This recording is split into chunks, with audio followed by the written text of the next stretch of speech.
E esse vídeo será baseado em um trecho de uma das mais famosas palestras do Dr. Bruce Lipton. Então, bora começar.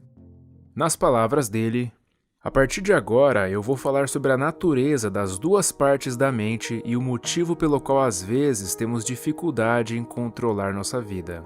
A primeira coisa é a seguinte: existem sinais que são emitidos pelo ambiente interno e externo. Logo, a função do cérebro é perceber e interpretar esses sinais e depois enviar essas informações para as células, para que assim elas possam controlar o comportamento e a genética.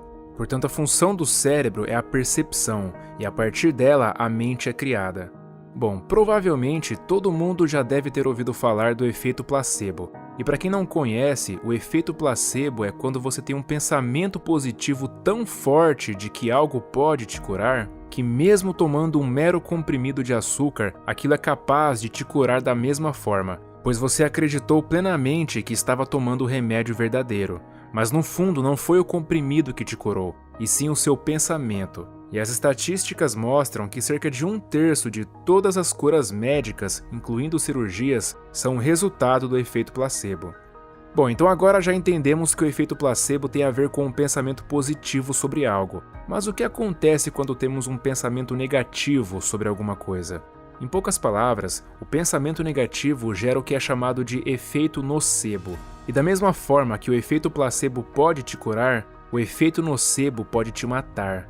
Ambos têm a mesma força, porém um é positivo e o outro é negativo. Um cura e o outro adoece. A questão é que o pensamento negativo tem o potencial de gerar todos os efeitos da quimioterapia.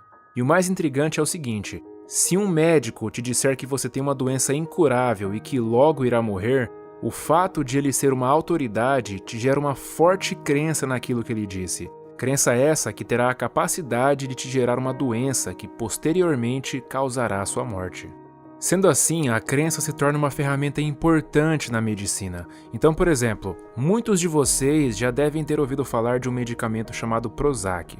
Todos os anos, bilhões de dólares são gastos na compra desse remédio. Só que tem um detalhe: o Prozac não é nem um pouco melhor do que um comprimido de açúcar, portanto ele não passa de um placebo. Mas ainda assim, as pessoas que o tomam acreditam tanto na droga que elas acabam melhorando. Então, basicamente, se você acredita que algo é bom ou ruim para você, de qualquer forma você estará certo. E isso nos leva a refletir no fato de que, se tivéssemos sido programados com crenças mais fortes e positivas durante nossa vida, nós com certeza seríamos muito mais fortes do que somos agora. Uma questão importante a ser levantada é: de onde vêm as nossas percepções? Bom, em primeiro lugar, vem da genética, pois nós já nascemos com certos instintos. Por exemplo, não é preciso ensinar uma criança a como retirar a mão do fogo.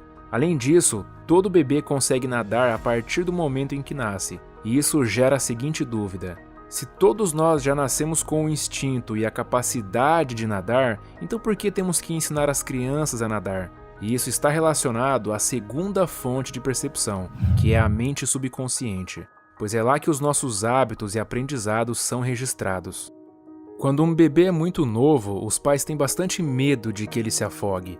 Então, toda vez que o bebê se aproxima da água, os pais imediatamente se assustam, gritam, expressam medo, e assim o bebê aprende que a água é perigosa e passa a ter medo dela, pois foi isso que ele viu seus pais expressando. Dessa forma, o comportamento aprendido pode substituir os instintos. A terceira fonte de percepção é a mente consciente, na qual é diferente da mente subconsciente, pois a mente subconsciente tem hábitos aprendidos, enquanto a mente consciente tem uma programação criativa. Quando você está consciente, você consegue reescrever seus instintos, e quando você se torna consciente, você consegue reescrever as experiências da sua vida. Então é importante reconhecer que a principal coisa que não estamos usando o suficiente no nosso mundo de hoje é a consciência. Nós, pesquisadores, usamos uma coisa chamada eletroencefalograma para analisar a atividade vibracional do cérebro. E como adultos, nós temos uma enorme gama de altos e baixos na atividade cerebral durante o dia.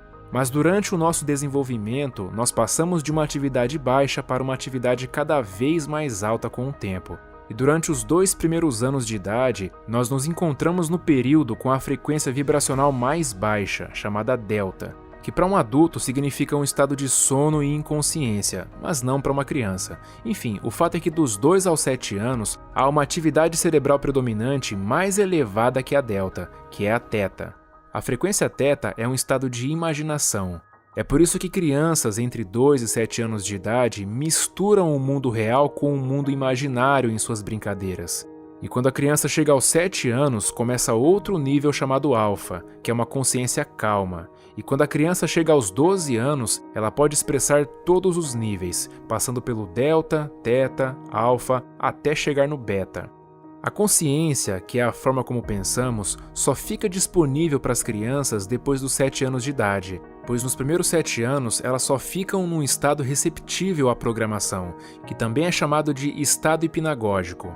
Então, se eu quiser te hipnotizar, eu preciso abaixar suas frequências vibracionais para que assim eu consiga colocar informações no seu subconsciente. Uma criança tem que aprender milhares de coisas com relação a como se encaixar na família e na sociedade. Dessa forma, a natureza não dá à criança a consciência de criar coisas novas. Ela só lhe dá a atividade cerebral para baixar ou receber informações. E os jesuítas já diziam: me dê uma criança até os 7 anos de idade e ela pertencerá à igreja pelo resto de sua vida. Isso porque, seja lá o que acontecer nos primeiros 7 anos, essa será a primeira estrutura na mente subconsciente. E a criança nessa fase fica num estado de superaprendizagem. Para se ter ideia, uma criança de até 7 anos de idade pode aprender 3 idiomas ao mesmo tempo. Mas depois dessa idade, tentar ensinar a uma criança apenas uma língua já fica difícil. Portanto, nesse período de nossa vida é onde aprendemos os fundamentos dos relacionamentos, da família e da comunidade.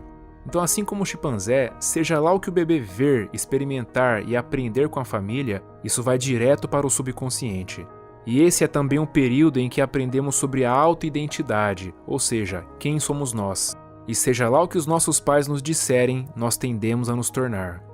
Então, se os nossos pais dizem que somos inteligentes, brilhantes e incríveis, isso vai para a sua programação. Mas se nos dizem que somos pessoas chatas, feias ou que não somos bons o bastante, isso também vai para a sua programação. Mas tudo isso está abaixo da consciência. Portanto, você pode não saber quais são os programas que recebeu, porque naquela época você não estava totalmente consciente. Mas de uma coisa é certa, a maioria de nós não recebeu uma programação tão boa. Portanto, essas pessoas não serão tão boas quanto poderiam ser até que substituam suas programações antigas por programações novas e melhores.